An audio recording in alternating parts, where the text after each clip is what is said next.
welcome, boys and girls, to your Friday video. I'm your host, Captain America. Let's get it started in here. Woo! Superman, Captain America, give us a woo. Woo! I'm going to mute this bad boy here. There we go. As you can see, we got Captain America to help us. He's going to go over here on the board. There we go. All right. I'm your host again, Captain America. Everything about me today is American. American flag, American headband, American hat, American t-shirt. All right. We got Betsy Ross here. She's going to go over here and stand guard. And Superman, he's going to go over here and keep Captain America in line. Okay. I'll tell you what, that's America right there. DC and Marvel working together. Woo! Okay, we got a text for you today from probably the most American president in American history. Okay, that's going to be one Ronald Reagan. Okay, I hope you can see that up there. All right, I'm going to adjust my glasses. Oh, I forgot the big glasses. There we go. Yeah, that's what I tell you. Woo! Of course, I can't see with these things, so I'm going to have to take them off in order to do this lesson. All right. Today's lesson, by the way, we need to have our sponsors. All right, we got three beautiful sponsors. Okay. We got Glade Air Freshener, works on anything. Man, bear, pig, works on anything. All right. Woo! The Ohio River Museum in Marietta, Ohio. Virginia Beach, someone please go to the beach. Their tourism is starving because of the Rona. And, of course, as always, Adam's Flying Pig Coffee Shop. That's where Captain America goes for his American lattes. One shot life, one shot liberty, one shot pursuit of happiness. Woo! All right, let's get into this with Ronald Reagan, boys and girls. I'm going to have to clean my glasses because I'm wearing this awesome American mask because of the Rona. All right. We've also got Big Red in the house. Say hi, Big Red. Hi, Big Red. All right. Let's go through this so you can get your Friday assignment done. We got that little bit of glare right about there. That ain't glare. That's the glow of liberty, brother. All right. This is Ronald Reagan. First paragraph. We Americans make no secret of our belief in freedom. All right, as my friend Austin would say, freedom, baby, yeah. All right, so we make no secret of our belief in freedom. We're going to have to get a better marker. All right, so our belief in freedom. Now look who he's talking to. He's talking to people at Moscow State University. These are commies, okay? These are commies, all right? And he's telling them we make no secret of our belief in freedom. Which brings us to our first during reading question, boys and girls. How does he build on the context of the situation? Or better yet, how does he utilize the context of the situation? He talks about every 4 years we choose a new president. Now, we won't talk about today's election cycle, boys and girls, because we don't want to get depressed. Because we're back in 1988 when America was full blast, brother. And it's going to be full blast again in your lifetime, no matter who's in charge. Okay? At one point, there were 13 major candidates running in two parties. He talks about all the different choices.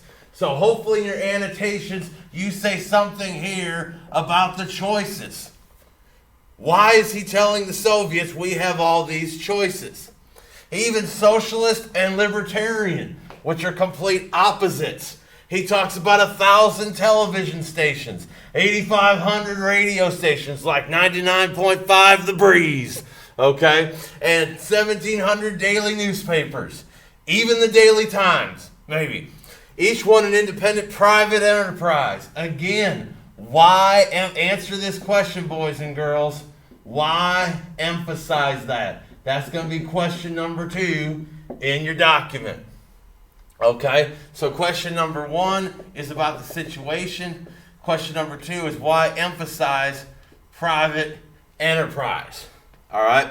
And they grill the candidates in an interview. They grill both candidates.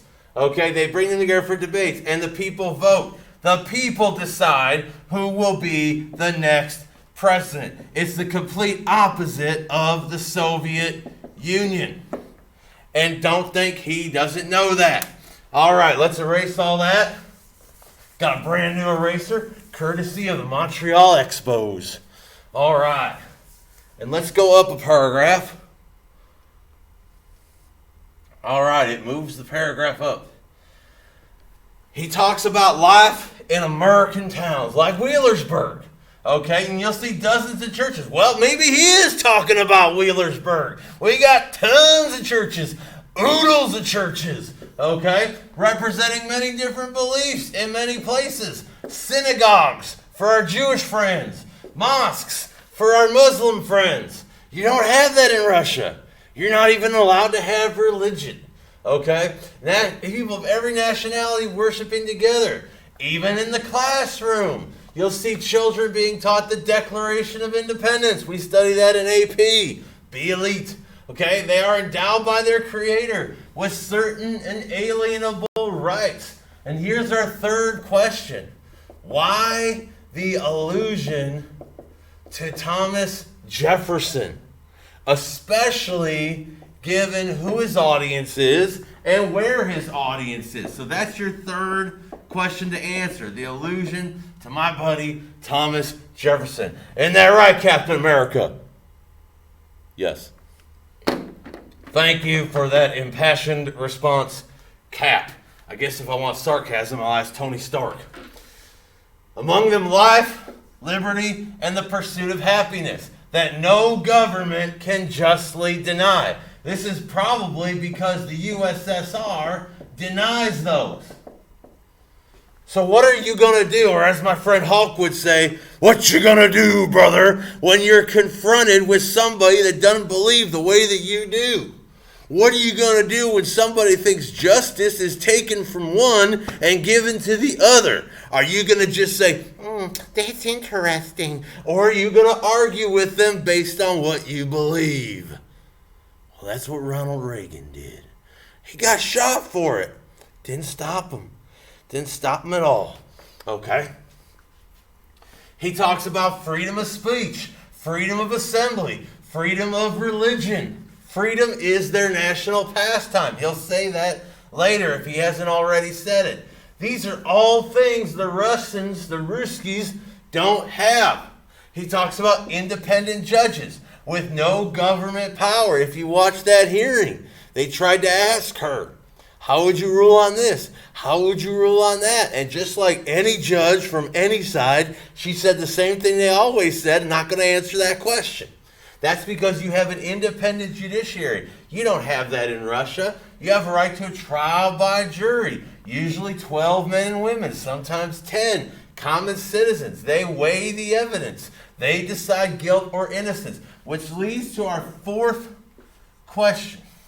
How does he deploy a motif of individual responsibility to enhance his argument? Give two examples, okay? And that's going to be our fourth question, boys and girls. He talks about university campuses because he's there at Moscow State. Open, heated discussion. This is obviously before the PC crowd moved in, okay? About the problems, in American society and what can be done to correct them. Okay? He talks about the television. Now, if they're in Russia, they're like, what's that? Okay? You see the legislature conducting business. All right? You might see Alexandria Ocasio-Cortez talking about the Green New Deal. You might see Senator Mike Lee talking about Sharknado 4 attack on Utah. Okay? Anything you want, you can see. March in any demonstration, and there are plenty of them, and you thought it was just recently. Of course, these ones were really peaceful. Okay, the people's right to assembly is guaranteed in the Constitution and protected by the police. Go to any union hall where members know their right to strike is protected. And then he brings up that he led the Screen Actors Guild. That builds credibility. Don't forget, you got to get meaningful annotations in this as well to get your points, okay? You've got to have, I'd say, about 8 meaningful annos in there, all right? Last paragraph, okay? You ready to make this super, Captain America? That's right. Now be careful, Cap. You do that in my neighborhood, somebody might shoot you down, okay? All right, so I'm going to keep that one question up because I want to be able to type that up in a document later for you. And don't forget, if you get some spare time today, which you probably won't, go visit one of our sponsors, Adam's Flying Pig Coffee Shop. It doesn't get more American than flying pigs and coffee. All right, let's go. But freedom, baby, is even more than this. It is the right to question and change the established way. So this is going to lead to our 5th question. Where do and don't you see this today? Maybe there's some places that we should see this that we don't. And maybe there's some places where we do see this that we're proud of. Where do you see this today? Explain thoroughly. That is question number 5. So you got 1, 2, 3, 4, 5. It is the continuing revolution of the marketplace, something they don't have in Russia. It is the understanding that allows us to recognize shortcomings and seek solutions. Notice that the focus here is on the individual, not the government, seeking solutions. All right? Remember, you got to have 8 meaningful annotations. I've pointed stuff out. You're going to have to type stuff up because you're big boys and girls and you could do that yourselves.